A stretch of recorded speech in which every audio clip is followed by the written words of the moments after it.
Very happy to be at the Gurdwara this morning. And as you know, Canada loves people of all faiths. How do you see Sikh people? They were contributing in your country's development regularly. So Sikh people and people of all faiths from India make a very important contribution to Canadian society. So will you visit regularly here in Canada or India? I live in the neighborhood, so I look forward to coming back. One more question related to in your country, that how your government is dealing with the outfits called Khalistan, and which is known as anti-India. Well, in Canada, we love people of all faiths. So any action against the Khalistani outfits? All faiths are welcome in Canada. Any comments on referendum they called? All faiths are welcome in Canada. Thank you so much.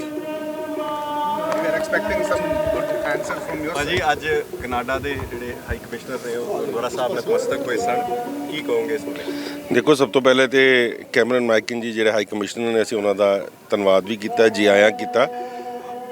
Gurdwara ਸਾਹਿਬ ਵਿੱਚ ਆਉਣ ਦਾ ਜੀ ਆਇਆ ਔਰ ਧੰਨਵਾਦ ਇਸ ਕਰਕੇ ਕਿਉਂਕਿ ਸਾਡੀ ਕਮਿਊਨਿਟੀ ਦਾ ਬਹੁਤ ਵੱਡੀ ਗਿਣਤੀ ਦੇ ਲੋਕ ਜਿਹੜੇ ਕੈਨੇਡਾ ਦੇ ਵਿੱਚ ਰਹਿੰਦੇ ਨੇ ਔਰ ਜਿਸ ਤਰੀਕੇ ਦੇ ਨਾਲ ਇਹਨਾਂ ਨੇ ਉਹਨਾਂ ਨੂੰ ਸੰਭਾਲਿਆ, ਭਾਵੇਂ ਉਹ ਇੱਥੋਂ ਬਿਨਾਂ ਕੰਮਾਂ ਦੇ ਲੋਕ ਜਿਹੜੇ ਗਏ ਨੇ, ਉਹਨਾਂ ਨੂੰ ਜਿਸ ਤਰੀਕੇ ਨਾਲ ਉੱਥੇ ਰੋਜ਼ਗਾਰ ਮਿਲੇ ਨੇ, ਕੰਮ ਮਿਲੇ ਨੇ, ਪੜ੍ਹਾਈ ਮਿਲ ਰਹੀ ਹੈ ਔਰ ਅੱਜ ਅਸੀਂ ਕਹਿ ਸਕਦੇ ਹਾਂ ਕਿ ਪੰਜਾਬ ਦਾ ਇੱਕ ਬਹੁਤ ਵੱਡਾ ਹਿੱਸਾ ਅੱਜ ਕੈਨੇਡਾ ਦੇ ਵਿੱਚ ਵਸਦਾ ਔਰ ਇਹਨਾਂ ਦੀ ਸਾਰੀ ਇਹਨਾਂ ਦੀ ਗਵਰਨਮੈਂਟ ਦਾ ਅਸੀਂ ਧੰਨਵਾਦ ਕਰਦੇ ਹਾਂ। ਔਰ ਇੱਕ ਅੱਜ ਪੰਜਾਬ ਦੇ ਨਾਲ ਔਰ ਹਿੰਦੁਸਤਾਨ ਦੇ ਨਾਲ ਪੰਜਾਬੀਆਂ ਦੇ ਨਾਲ ਮੈਂ ਕਹਿ ਸਕਦਾ ਪਾਰਟ ਐਂਡ ਪਾਰਸਲ ਹੈ ਇਹਨਾਂ ਦੀ ਗਵਰਨਮੈਂਟ। ਸੋ ਇਹਨਾਂ ਦਾ ਸਾਡਾ ਫਰਜ਼ ਬਣਦਾ ਸੀ ਕਿ ਇਹਨਾਂ ਦੇ ਆ ਕੇ ਅਸੀਂ ਇਹਨਾਂ ਨੂੰ ਸਤਿਕਾਰ ਕਰੀਏ ਔਰ ਦੱਸੀਏ ਕਿ ਗੁਰੂ ਨਾਨਕ ਸਾਹਿਬ ਮਹਾਰਾਜ ਦੇ ਜਿਹੜੀਆਂ ਫਲਸਫੇ ਨੇ ਉਹਨਾਂ ਦੇ ਬਾਰੇ ਇਹਨਾਂ ਨੂੰ ਦੱਸ ਸਕੀਏ। ਉਹਨਾਂ ਦੇ ਇਸ ਸਥਾਨ 'ਤੇ ਗੁਰੂ ਬਾਲਾ ਪ੍ਰੀਤਮ ਦੇ ਜਿਹੜੇ ਇੱਥੇ ਪਹੁੰਚੇ ਨੇ, ਕਿਹੜੀਆਂ ਸੇਵਾਵਾਂ ਚੱਲ ਰਹੀਆਂ, ਗੁਰੂ ਇਤਿਹਾਸ ਦੇ ਬਾਰੇ ਇਹਨਾਂ ਨੂੰ ਜਾਣੂ ਕਰਾਇਆ। ਕਈ ਚੀਜ਼ਾਂ ਇਹਨਾਂ ਨੂੰ ਜਿਹੜੀਆਂ ਨਹੀਂ ਪਤਾ ਸੀ, ਅੱਜ ਦੇਖ ਕੇ ਕਮਿਊਨਿਟੀ ਦੀ ਸੇਵਾ ਨੂੰ ਦੇਖਦੇ ਹੋਏ ਇਹਨਾਂ ਨੇ ਵੀ ਉਹਨੂੰ ਪ੍ਰੇਜ਼ ਕੀਤਾ ਔਰ ਮੈਂ ਸਮਝਦਾ ਕਿ ਇਹਦੇ ਨਾਲ ਇਹੋ ਜਿਹੇ ਲੋਕ ਜਿਸ ਵਕਤ ਆਉਂਦੇ ਨੇ ਤੇ ਬੜੇ ਅੱਛੇ ਸੁਖਾਵੇ ਇੱਕ ਰਿਲੇਸ਼ਨਸ ਬਣਦੇ ਨੇ ਕੰਟਰੀਜ਼ ਦੇ ਨਾਲ ਔਰ ਇਹਨਾਂ ਨੇ ਅੱਜ ਆ ਕੇ ਇੱਥੇ ਜਿਸ ਤਰੀਕੇ ਨਾਲ ਟਾਈਮ ਦਿੱਤਾ, ਮੈਂ ਇਹਨਾਂ ਦਾ ਧੰਨਵਾਦ ਕਰਦਾ। One more. Yeah, sure. Please go ahead. So Canada supports the sovereignty and territorial integrity of India. ਜਿਹੜੇ ਤੁਸੀਂ ਗੱਲ ਕੀਤੀ ਹੈ ਨਾ ਹੁਣੇ, ਉਹਦੀ ਸਾਰੀ ਗੱਲ ਦਾ ਜਵਾਬ ਇਹਨਾਂ ਨੇ ਇੱਕ ਵਾਰੀ 'ਚ ਦੇ ਦਿੱਤਾ ਹੈ। ਸੋਵਰਨਿਟੀ ਔਰ ਇੰਟੀਗ੍ਰਿਟੀ ਆਫ ਇੰਡੀਆ ਦੀ ਜਿਹੜੀ ਹੈ ਉਹਨੂੰ ਬਹੁਤ ਰਿਸਪੈਕਟ ਕੀਤੀ ਜਾਂਦੀ ਹੈ। ਸੋ ਜਿਹੜੀਆਂ ਰੈਫਰੈਂਡਮ ਦੀ ਔਰ ਜਿਹੜੀਆਂ ਤੁਸੀਂ ਗੱਲਾਂ ਕੀਤੀਆਂ ਉਹਦੇ ਸਾਰਾ ਇੱਕੋ ਲਫ਼ਜ਼ ਦੇ ਵਿੱਚ ਉਹਨਾਂ ਨੇ ਜਵਾਬ ਦੇ ਦਿੱਤਾ। ਅੱਜ ਅਸੀਂ Canadian high commissioner mister Cameron McCrae ਜੋ ਕਿ ਇੱਥੇ ਅੱਜ ਸਾਡੇ ਗੁਰਦੁਆਰਾ ਬੰਗਲਾ ਸਾਹਿਬ ਵਿਖੇ ਆਏ ਆ, ਅਸੀਂ ਉਹਨਾਂ ਨੂੰ ਜੀ ਆਇਆਂ ਕਿਹਾ।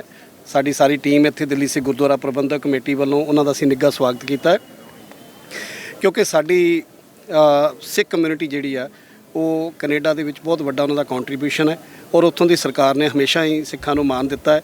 ਵੱਡੀ ਗਿਣਤੀ ਦੇ ਵਿੱਚ ਉੱਥੇ ਸਾਡੇ MLA MPs ਵੀ ਨੇ, ਮਿਨਿਸਟਰ ਵੀ ਹੈ ਜਿਹੜੇ ਉੱਥੇ ਕੈਨੇਡੀਅਨ ਗਵਰਨਮੈਂਟ ਦੇ ਵਿੱਚ। ਸੋ ਅੱਜ ਕਿਉਂਕਿ ਸਾਡਾ ਸਿੱਖ ਕਮਿਊਨਿਟੀ ਦਾ ਕੈਨੇਡਾ ਦੇ ਨਾਲ ਬਹੁਤ ਇੱਕ ਮੈਂ ਸਮਝਦਾ ਗੂੜਾ ਸੰਬੰਧ ਹੈ। ਸੋ ਵੈਸੇ ਅਸੀਂ ਜੋ ਕੋਈ ਵੀ ਡੈਲੀਗੇਸ਼ਨ ਕਿਸੇ ਵੀ ਕੰਟਰੀ ਤੋਂ ਸਾਡੇ ਇੱਥੇ ਵਿਜ਼ਿਟ ਕਰਦਾ ਹੈ, ਅਸੀਂ ਉਹਨਾਂ ਨੂੰ ਸਨਮਾਨ ਦਿੰਦੇ ਹਾਂ, ਪਰ ਇਹਨਾਂ ਨੂੰ ਵਿਸ਼ੇਸ਼ ਕਰਕੇ ਸਾਡਾ ਕਿਉਂਕਿ ਸੰਬੰਧ ਹੈ, ਬਹੁਤ ਸਾਡੀ ਵੱਡੀ ਗਿਣਤੀ ਦੇ ਵਿੱਚ ਵਸੋਂ ਉੱਥੇ ਵਸਦੀ ਆ, ਸੋ ਅਸੀਂ ਇਹਨਾਂ ਨੂੰ ਅੱਜ ਜੀ ਆਇਆਂ ਕਹਿੰਦੇ ਹਾਂ ਇੱਥੇ।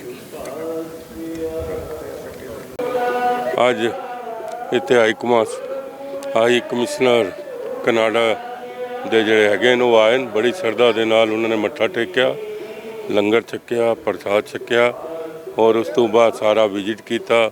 ਉਹਨੂੰ ਹਿਸਟਰੀ ਦੇ ਗੁਰੂ ਹਰਕ੍ਰਿਸ਼ਨ ਮਹਾਰਾਜ ਜੀ ਦੀ ਹਿਸਟਰੀ ਦੱਸੀ ਗਈ ਔਰ 10ਵਾਂ ਗੁਰੂਆਂ ਦੀ ਹਿਸਟਰੀ ਦੱਸੀ ਗਈ, ਗੁਰੂ ਗ੍ਰੰਥ ਸਾਹਿਬ ਦੇ ਬਾਰੇ ਦੱਸਿਆ ਗਿਆ ਅਤੇ ਉਹਨਾਂ ਨੂੰ ਬੜਾ ਹੀ ਅੱਛਾ ਲੱਗਾ ਸਿੱਖਾਂ ਦਾ ਇਤਿਹਾਸ।